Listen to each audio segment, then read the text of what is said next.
Muchas gracias, muchas gracias. ¿Me escuchan bien? Sí. Vale. Lo primero que me parece a mí que tenemos que hacer es ubicarnos en ese lugar de la historia del pueblo de Dios que hoy Dios quiere para nosotros y quiere que seamos conscientes. En el siglo XX, el Espíritu Santo se derramó sobre muchas iglesias cristianas. Y hace más o menos, está por hacer 55 años, que se derramó sobre la Iglesia Católica de un modo especial, iniciando un proceso muy masivo de esta espiritualidad, que es lo que llamamos renovación carismática católica. Va a ser de estos 55 años.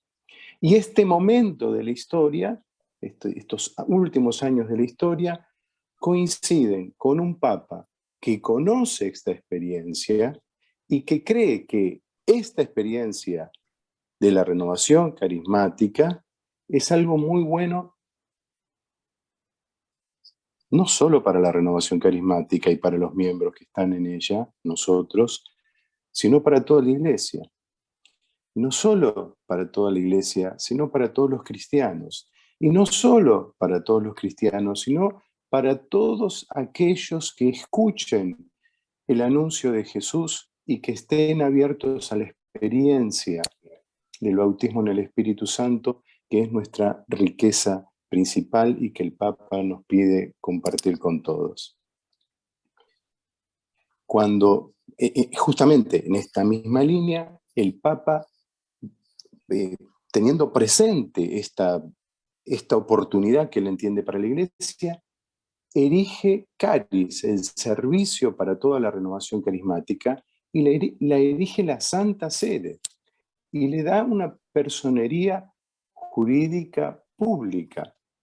Es decir, ya no estamos hablando ahora de unos católicos que se juntaron, unos católicos muy buenos, nosotros, ¿no? Que se juntaron con mucha fe y fueron a la Santa Sede y dijeron, reconozcan nuestra asociación. Entonces, que nosotros le pedíamos a la Iglesia que reconozcan nuestra asociación, sino que es ahora la Iglesia la que dice, esto, la renovación carismática, es algo bueno para todos, para toda la Iglesia, para el mundo. Y entonces crea este servicio. Y entonces cuando nosotros, como miembros de este servicio, hablamos, lo hacemos de algún modo al servicio de la Iglesia y en su nombre. Así que fíjense qué momento de la historia de la renovación carismática nos toca vivir. Entonces, al repasar este capítulo de nuestra historia, yo entendí, y se los planteo a ustedes, que seguramente coincidirán, la renovación carismática no era para que yo me sienta bien en mi grupo de oración el día que recibí el Espíritu Santo y con las cosas que seguía haciendo o en la diócesis.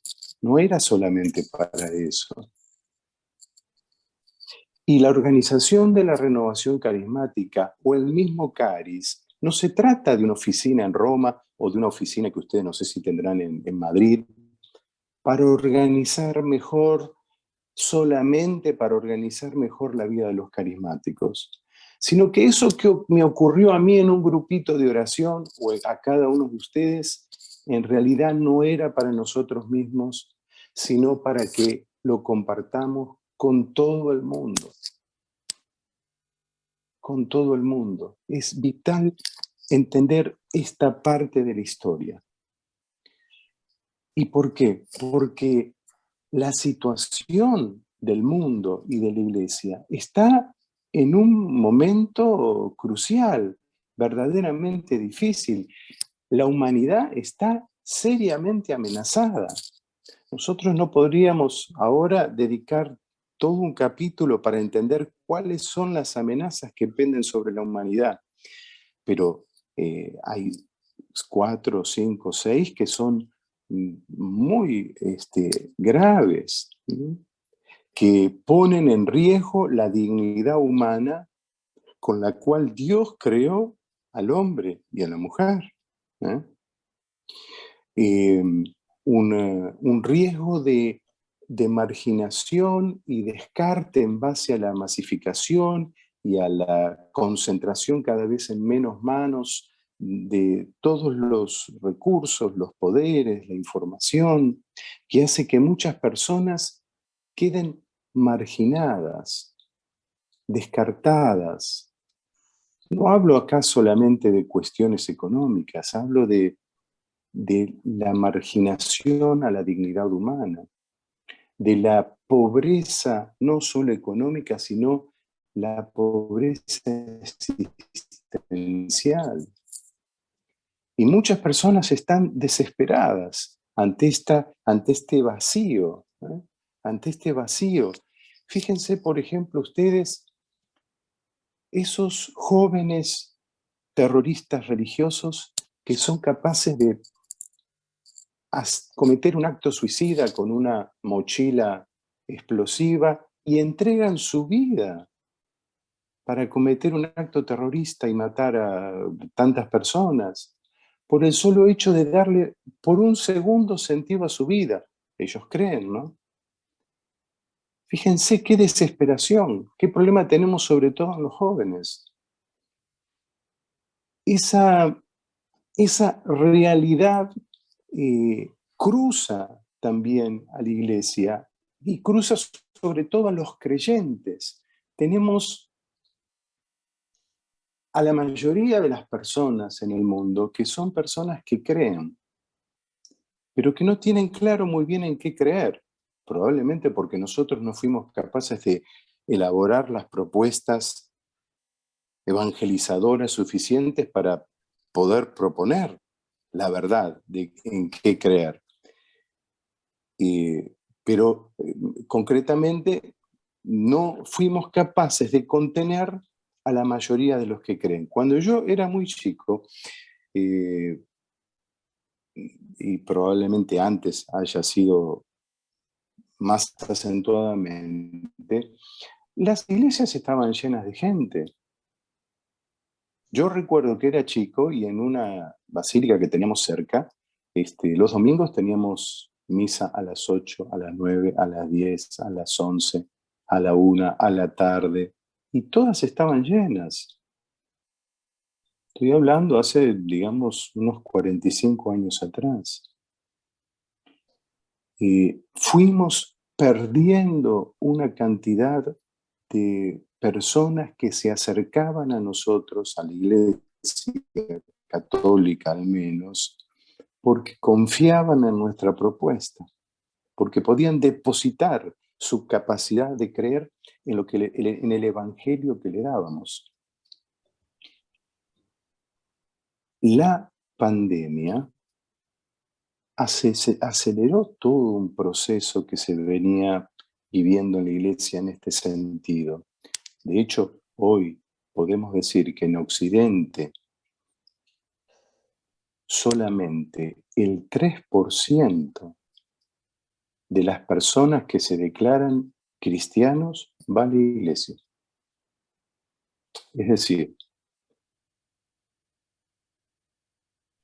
que de 100 personas, 3 suelen ir habitualmente con cierta normalidad a la iglesia.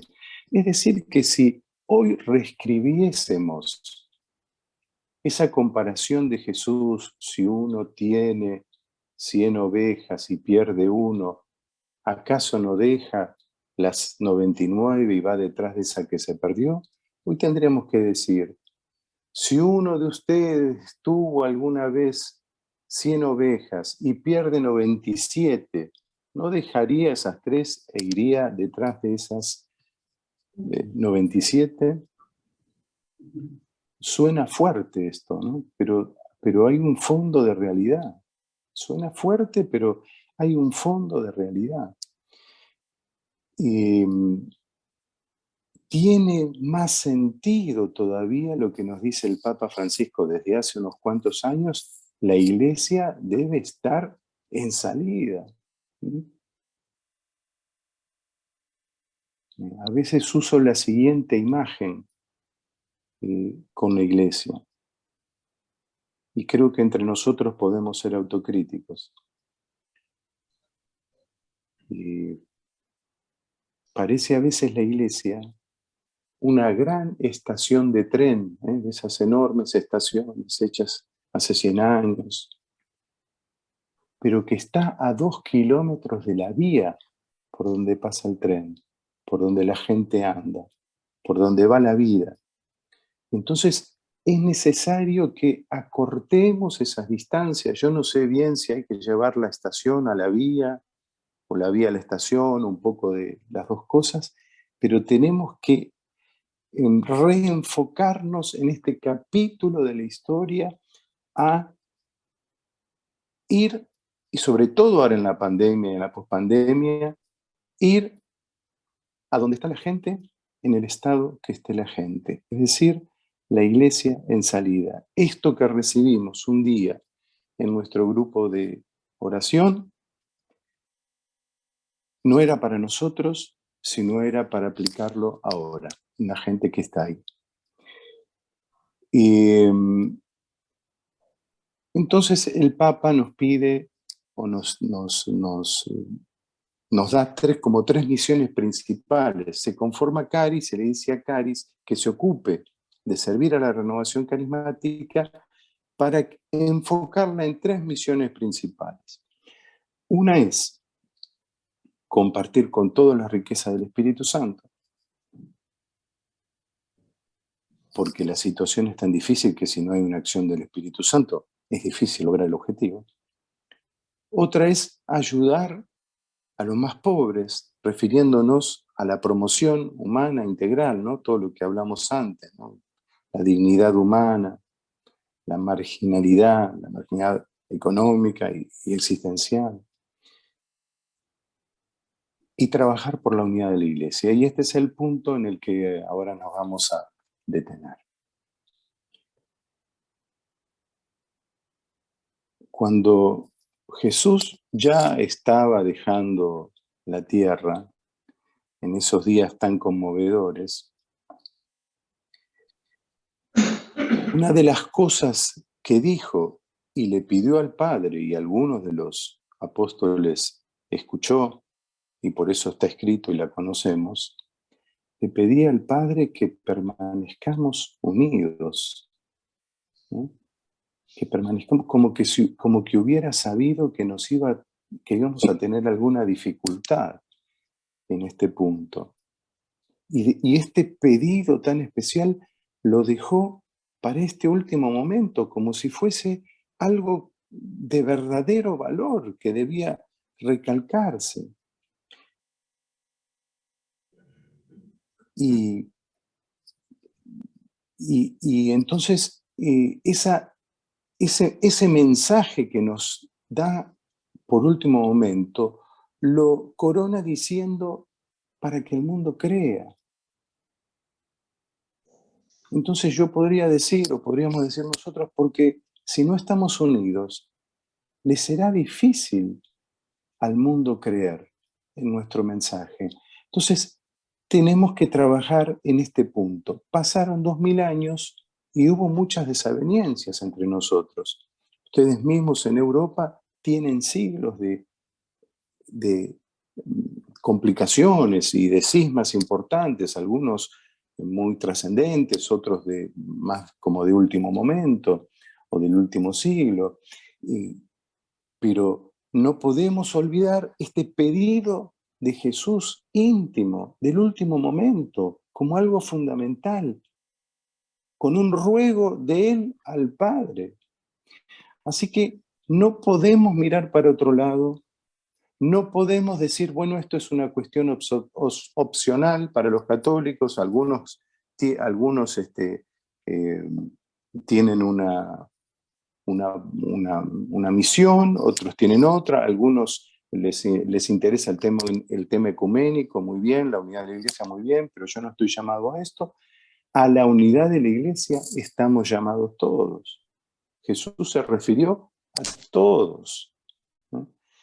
Entonces, claro, después de 2000 años de desavenencias, o varios años de desavenencias, cómo recomenzamos ahora, sobre todo porque durante mucho tiempo yo mismo fui aprendiendo que no debía mm, vincularme con personas que no eran católicas, aunque fuesen cristianos, que había cierto peligro en vincularse y que eran personas que estaban totalmente en el error. Por eso se los llamó herejes, luego hermanos separados, por último, afortunadamente, hermanos, ¿no? Eh, pero claro, fuimos educados más bien cuando nos tocaba vincularnos con ellos, en intentar tener la razón y no en intentar ser familia, no en intentar buscar la paz. Entonces realmente fueron periodos muy difíciles. Y además del otro lado, también se los educaba del mismo modo. Bueno, los católicos son los herejes, son los hijos del diablo, etcétera, etcétera, etcétera. Entonces, realmente fueron décadas y siglos eh, difíciles, pero vino habiendo un progreso en todo esto. Y la renovación carismática tuvo una gran oportunidad que tiene que ver con su propia génesis, que, que es que tenemos una forma, por gracia del Espíritu Santo, de orar de un modo similar, compartimos una experiencia. Cuando yo tenía unos 18 o 19 años, yo era un muchacho católico, formado bastante católicamente, etcétera, etcétera, me gustaba una chica. Y entonces esta chica, lo único que me animaba a hacer con esta chica era seguirla. Entonces, si esta chica iba al almacén, yo iba y entraba al almacén. Si esta chica iba al cine, yo iba y entraba al cine. Si esta chica iba y entraba a la disco, yo iba y entraba a la disco. Un día esta chica entró a una iglesia, yo agarré y entré a la iglesia. Y era una iglesia evangélica. Y pudimos tener como que progresó una relación entre nosotros dos, y entonces yo la acompañé varias veces a esa iglesia y, y- y ella tenía era familiar del pastor de esa iglesia, entonces como que podía conversar con ellos, etcétera, etcétera. Y bueno, y aprendí ahí en esa iglesia muchas cosas sobre que ahí también estaba la presencia de Dios, porque lo podía vivir. Y ellos también aprendieron algunas cosas sobre mí. Lo que quiero remarcar de esta historia, de esta chica, es que yo no hubiera ido nunca a una iglesia pentecostal si no hubiera habido una razón de relación, si a mí no me hubiera interesado relacionarme con esta persona, en este caso. Entonces, el inicio de todo esto no pasa por las discusiones teológicas, no pasa por quién tiene razón, no pasa si ellos tienen que venir a nosotros o nosotros hacia ellos. Juan Pablo II ya nos había dicho que el ecumenismo es un camino de doble sentido, no es que nosotros tenemos que acá, estamos esperando a ver cuándo vuelven, no, es un camino, hay una sinodalidad de doble sentido acá también, ¿no? Entonces, lo primero pasa por relacionarnos como personas, como cristianos. Les cuento otra experiencia que yo tuve. En, hace unos 20 años, eh, 4 católicos y 4 evangélicos, unidos por la amistad de 2 de ellos, tuvimos una cena. No nos conocíamos. Afortunadamente, estos eran evangélicos pentecostales realmente muy buenos, muy centrados, eh, y era fácil eh, mantener la relación.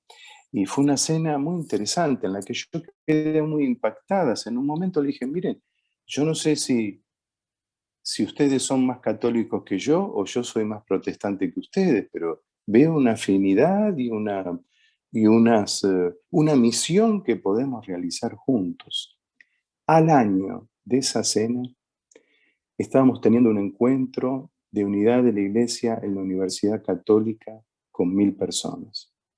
Esto fue tapa de un diario nacional porque impactó mucho. Vinieron inclusive de otros países a ver qué es lo que estaba sucediendo acá.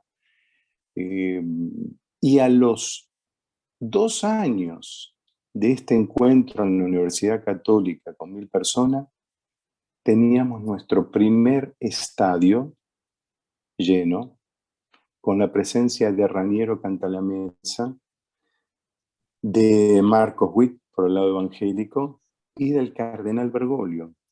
Estos encuentros en este estadio se siguieron haciendo cada 2 años, todavía se siguen haciendo, y mientras estuvo el cardenal Bergoglio en Buenos Aires, como arzobispo, ¿no? Hasta que fue nombrado papa, todos los años venía y predicaba, y forjó una amistad con estos pastores, a tal punto que se encontraban un jueves al mes en la curia de Buenos Aires a orar juntos. Esto realmente para nosotros fue muy conmovedor, ver cómo podíamos juntar personas que no podíamos distinguir quiénes eran.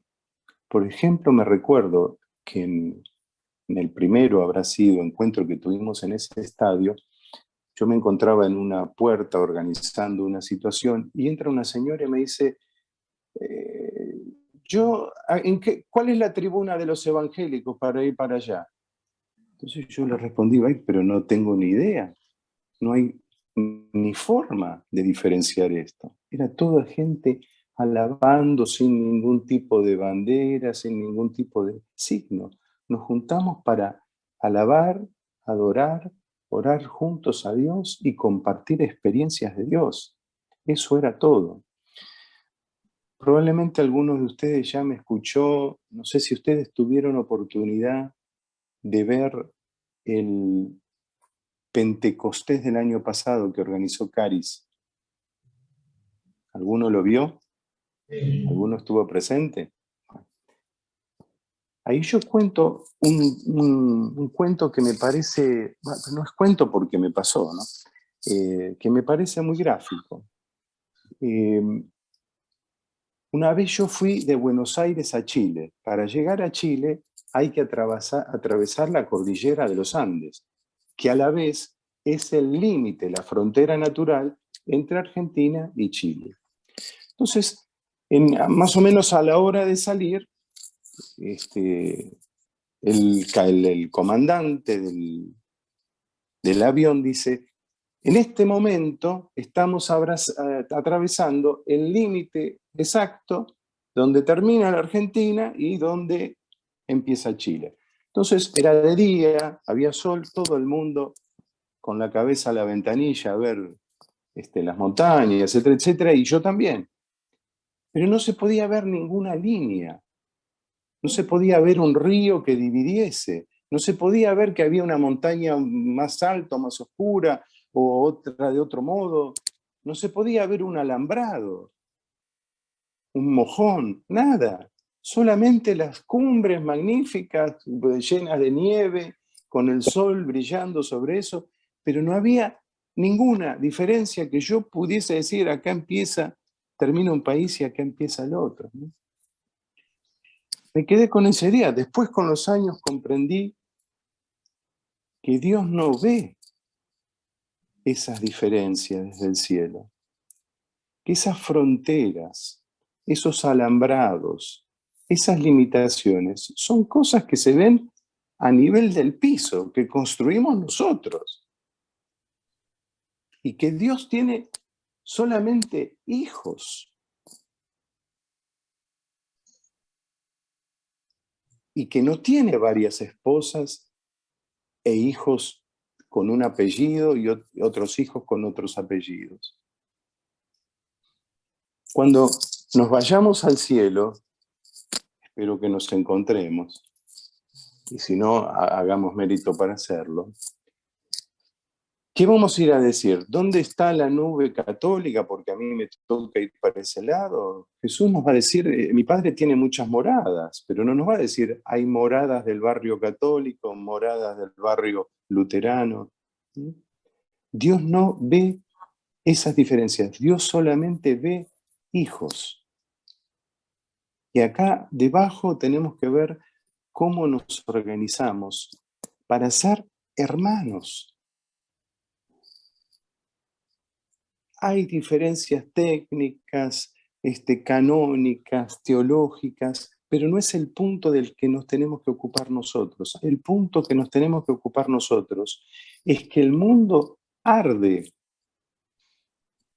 y que no hay tiempo para discusiones. Hay tiempo para orar juntos y salir a anunciar a Jesús. En algunos casos lo podremos hacer juntos, como alguna vez tuvimos oportunidad acá por Buenos Aires. Es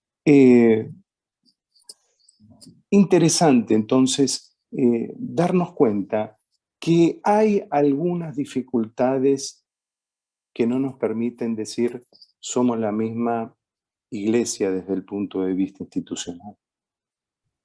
Y que no nos toca a nosotros resolverlas porque son temas muy técnicos, quién sabe quién y cuándo lo resolverán. Ahora, intentar vivir como hermanos, buscar la unidad entre nosotros, orar juntos, esto sí es nuestra responsabilidad. En esto no tenemos opción. Yo no sé cómo es la realidad en España con otras iglesias cristianas, tanadas históricas. Entiendo que también últimamente hay varias pentecostales. Pero vean en cada uno de sus lugares, de sus cuestiones locales, que otras iglesias cristianas respetuosos de la identidad de cada uno, porque también están los que son irrespetuosos, existen, y veamos cómo podemos tener una relación, al menos esa cena como les hablé yo, y después de eso quizás vengan otras historias que sean colaboradoras de ese sueño de Jesús. Padre, que sean uno. Así el mundo cree. Por último, les cuento algo. Hace unos cuantos años leí una nota en el periódico argentino sobre una historia argentina. Resulta que ustedes escucharon hablar de la época de la dictadura militar en Argentina, ¿sí? Sí. Escucharon hablar sobre los desaparecidos. Sí. O sea, hubo una guerra interna, o sea, hubo un terrorismo tremendo, entonces hubo un golpe militar y los militares trataron de aniquilar a los guerrilleros. En esa aniquilación sucedieron muchas barbaridades y muchas injusticias, ¿no? De hecho, mucha gente inocente terminó muerta. Cuando digo mucha, probablemente miles. Es decir, no solo es que no había juicio, sino que los liquidaban directamente, sino que se liquidaban a los que no eran culpables también, a los que no participaban, porque no había ningún tipo de control. Entonces se llamaban desaparecidos porque una noche aparecían en una casa y abrían las puertas y se llevaban a las personas que estaban marcadas en una lista que podían ser guerrilleros y esa gente no aparecía más.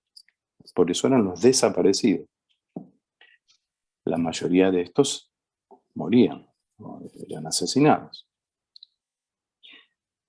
Entonces, cuando se llevaban, por ejemplo, de una casa al marido y la mujer, que solían hacerlo, quedaban chicos, los niños, los hijos.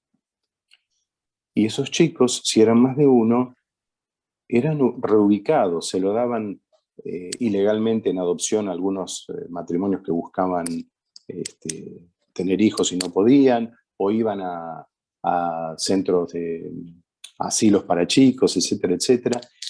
Estos chicos eran separados, ¿no? Si eran hermanos, eran separados y no sabían más de sus padres, algunos eran bebés.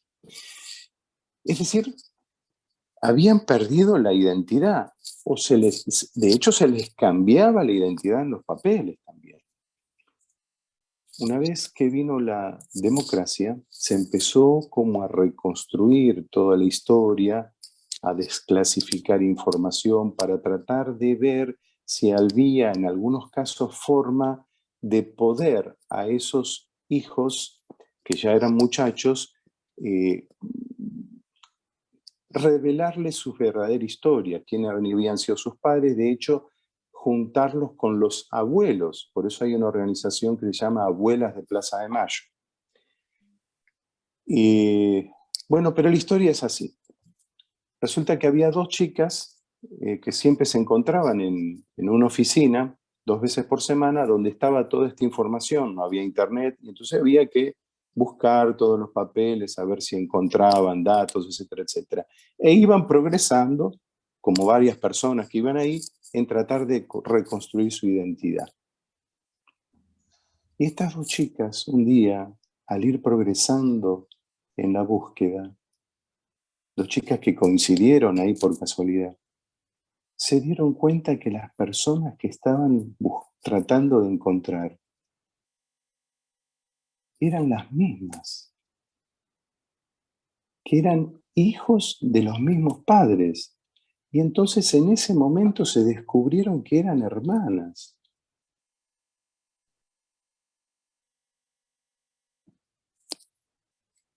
Lo que esta historia me enseñó a mí es que cuando buscamos juntos al Padre, es ahí donde nos encontramos verdaderamente como hermanos. Y esta es una gran alegría para Dios. Así que, bueno, espero que estas historias les hayan servido, a mí me sirvieron mucho para comprender esta necesidad que tenemos de ser hermanos